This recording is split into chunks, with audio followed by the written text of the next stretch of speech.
What's up, everybody? Welcome back to another Arsenal member story. I'm here today with Chris Hallahan. Chris, when did you join the gym? I joined the gym in October 2020. October 2020. So we're going on like almost 3 years now. Yes, yeah, absolutely. That's excellent. I honestly think you're probably one of the most consistent members that we've had since the pandemic. I mean, how many days a week do you feel like you're at the gym? I come to Arsenal probably 5 to 6 days, Yeah. with a recovery day in between. Yeah, it, Sure. it Yeah. varies, but Yeah. Yeah. yeah, it's Yeah. definitely a part of my daily routine for sure. Yeah, you make the most out of that unlimited membership for sure. Exactly. Yeah, man. Yes. So, do you remember what brought you in the first time? Yeah, so it was, in the midst of the pandemic, and during that time, I was when the gyms reopened, was working out, at my apartment gym, but was starting to feel, isolated and, just kind of like I plateaued in some of my fitness progress. So, started to look at some of the gyms in the area, had heard about, CrossFit style workouts, those kind, and Arsenal popped up. And, I was really interested when I came in because it seemed like a different kind of programming that I was used to. And, the community was a big part of it as well. So, I work from home. So I don't have that like coworker kind of community. So was looking for something, some place where I could go and connect with people and not feel so isolated. Yeah, for sure. What were you doing for fitness before you came to the gym?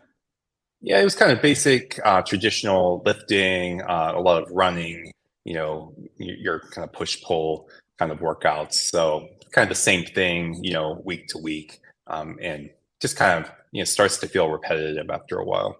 Sure. Yeah. So, I mean, being at like about 3 years at the gym and being as consistent as you have been, what do you think are the biggest changes, whether it's physically, mentally, that you've experienced in that time? I think the biggest change is just the willingness to push myself further than I would have previously. When I'm alone at the gym, just lifting, kind of stick to my routine, stick to my comfort zone. When I started at Arsenal, there were a lot of movements that I was unfamiliar with and maybe not comfortable with at first, but with the coaches and support of the community and everything, I've just had this willingness and openness to push myself, and maybe I'm not the best at it when I first start, but just keep going at it. And I think the programming really helps with that. So there's a lot of programming that's consistent from week to week and building on a skill.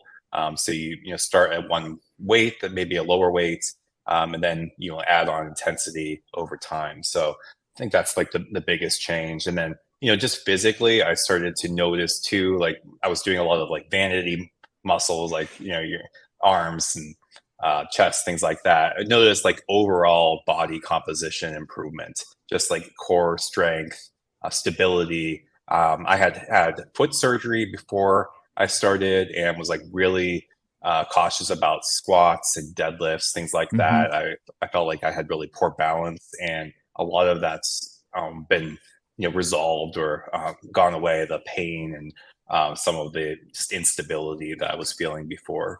Yeah, if I look back at your first few months there, I could remember you being cautious with with your technique, which I think Yeah. I wish more people would be as cautious as you were, especially when they're first starting out, because I think that's one of the things that's allowed you to be as consistent and see the progress that you have since you began. Yeah, exactly. I think it's taking things, small doses, a little bit at a time, and as you build up that confidence, then you start to progress. But yeah, you start to run into problems, injuries, things like that when you take too much on at once, Sure. too early on. I think. Yeah. Yeah. Yeah. So speaking of building things up, one of the classes that you attend regularly a lot is the Yes. build class, which is just our purely strength class that we're going to be getting to work into the regular programming starting next week, which is going to be a lot of fun. Can you talk about your a little bit of your experience with build and some of the benefits you've gotten from that specific type of training that you might not get in the regular class? Sure. Yeah. So, as coming to the gym, 5, 6 times a week, I want to kind of vary my training a little bit. So getting away from the traditional WOD, which is typically higher intensity kind of interval training. So the build classes or the strength-based classes really help me vary my training. So it's more of a focus on muscle building, strength. There's still a level of intensity and conditioning It's with still it. hard. Yeah. Yes, yeah.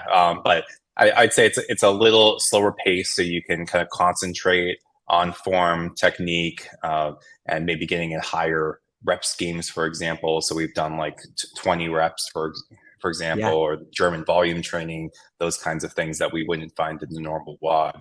So that's been really nice.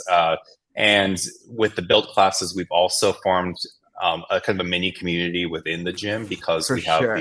the same kind of same people that attend those classes at the same time each week. So Yeah. that's been really nice as well. So you get to know people, and it becomes kind of a more of a conversational workout as opposed to the higher intensity where you're breathing so hard and focused you can't talk. Yeah, that's a really good point and something that like I've never really articulated before. Like it is so much like it's a social gym regardless, right? But like in Yeah. that context, when you are taking a little bit more rest and you're going a little bit slower, there is so much more conversation and Mhm. relationship building that goes on there. Honestly, man, like that's a really great point. And that's probably one of my favorite parts of that build class as well, or that Yeah. style of working out.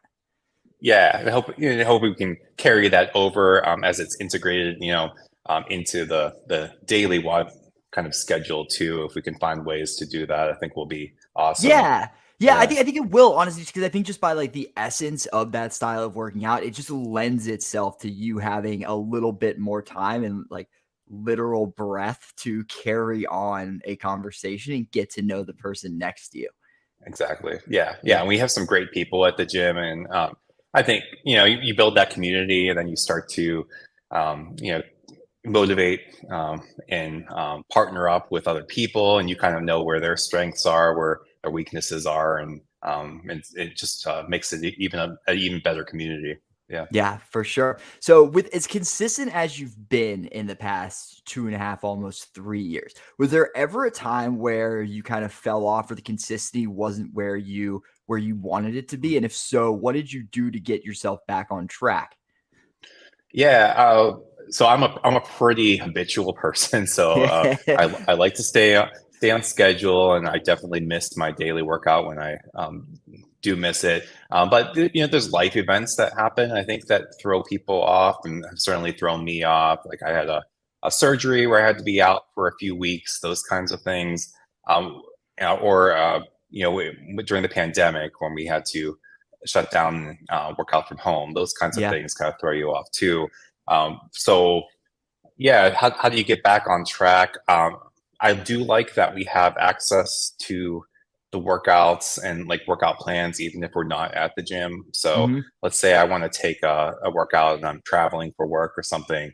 I can modify it and do it at another gym, something like that. So it works really nicely that way. You can adapt the workouts, and you always kind of feel connected to the programming, even if you're not physically there. So Yeah, yeah. yeah. So if you could like knowing what you know now, if you could go back and like try to convince yourself to come to the gym earlier, not that you weren't active, but what would you have told yourself about coming in the first time? Yeah, I would told myself, okay, you're not going to be perfect. No one's perfect the first time, and you're the newbie now, but there's always going to be people that are newer than you joining after you. So perfection is definitely not something you can achieve during those first few weeks or even months. So that's one thing. Just being okay with making mistakes and being patient with yourself. And there's also times where you're going to be like, I hate this. Why am I doing this or putting myself through this? But I think usually after the workout or whatever, you feel really good about yourself, and just kind of focusing on that and the end result, I think, is key too. Because if you start to focus on how like miserable you feel in the moment when your heart's racing and things like that, it can be intimidating. So I think that's one thing. The other thing is just like I felt being in my 30s that like, hey, maybe I'm like aged out of these kinds of workouts, which seems kind of ridiculous in retrospect, but like once I got there, I saw that they were all different age groups, right? Yep. And that you can modify or scale based on ability or what you're comfortable with. That's the other thing I think that was really important is I thought I had to do everything like RX immediately, and that's Mhm. just not the case. And Yeah. most people don't, I would say, do it completely how it's written. For So yeah. sure. Yeah, and I think a lot of people struggle with that coming in. They're like, I want to do this workout exactly how it's written, where that's never the objective, right? It's like we want you to come in and get a great workout, but it also needs to be something that's sustainable. Because if you just push and constantly push, you're never going to burn out, and it's never going to be a lifelong thing that you Right. continue with. So I think that's fantastic advice. I think you gave some great advice for both inside and outside the gym. Yeah, exactly. Yeah, Yeah. and the other thing I really appreciated was kind of the heart rate or intensity um, training Yeah. portion of the workouts. So each workout kind of has a recommended intensity, 60 to 70% push or all out, and I really appreciate that too because it helps me kind of gauge my where I should be in relation to each workout and kind of track that over time too. I think we all think like the best workouts are ones where you're almost dying and All the at time. Yeah. 90%, and learned a lot through the gym that that's not always the best for things like fat loss or building muscle, things like that. So that was really helpful. Yeah, I've really liked using heart rates to communicate intensity with a lot of people because I think that, again, just by the very nature of the training that we do, and I think really any type of training, when you hear like high intensity, you think that means all out as hard as I can go every day, where that's not the case. Like, there certainly are days where we want you to really push it, but there are other days where it's like, it's okay to slow down and back off. We actually want you here because you're going to get a different benefit of working a little bit slower than you're not going to get if you're working as hard as you possibly can. So that's another really great point.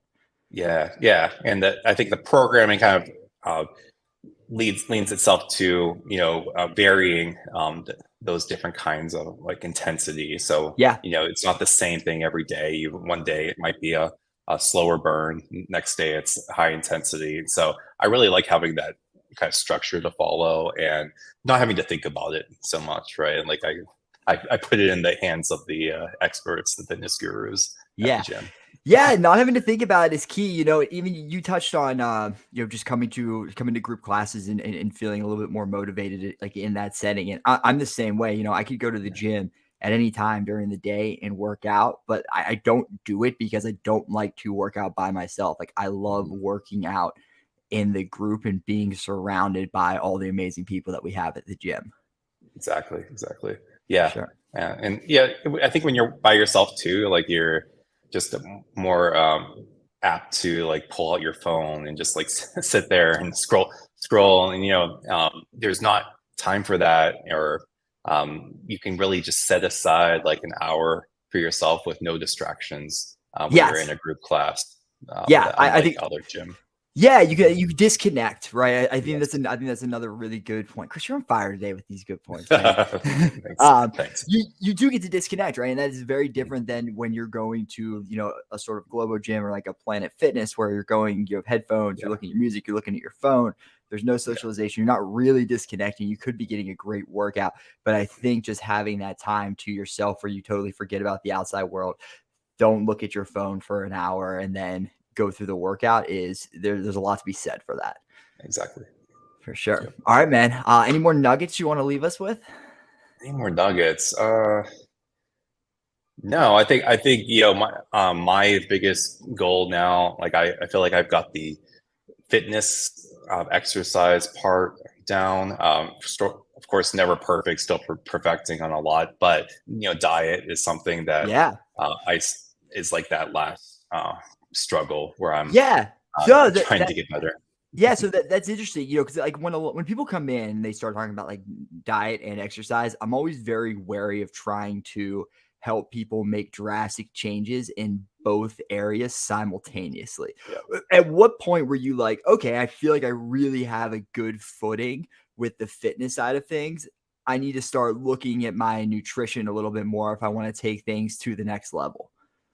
Yeah, I think it comes down to, you get to a certain point and you just like don't have the energy or the uh, yeah, just like I don't know how to say it, Yeah. but yeah, I think you get to a certain point where you get the workouts down, get the movements down, but maybe you're lacking in energy, or you're not seeing maybe the results physically, like with Yeah. Like enough the body protein composition changes that you might composition. want. Yeah, for sure. Yeah. So, and I think, yeah, like you said, instead of trying to do everything at once, get one area down, and then even with diet, like I can't change my entire diet overnight. I know that, but Yeah.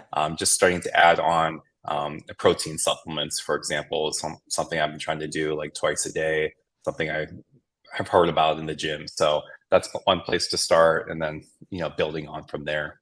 Yeah, I think that, and it's funny, like when people do talk about nutrition, just as a basic conversation, I'm like, okay, the first thing you need to focus on is protein. Yeah. Are we getting enough of it? And the answer for most people is no. So having a supplement on hand to supplement your protein intake during the day is crucial. I'm not a huge fan of eating a ton. So I have 2 to 3 scoops of whey protein a day to get what I need. Yeah, exactly. And I've started to, notice changes, just like more energy, more drive in my workouts. The more I've kind of, changed the diet, added on some supplements, and then started eating better too. So it's a constant journey, but get in there. It is So a constant yeah, journey, right? yeah, It's yeah, always a journey. There's yeah, no destination for sure. yeah, Cool. exactly. Excellent, So, man. Well, this was fantastic. I really appreciate you taking some time out of your Friday to come on and of share your course. story with us. Yeah, yeah, I appreciate it, and thank you for all you do as well. It's been great. Awesome. Thank you, Chris. All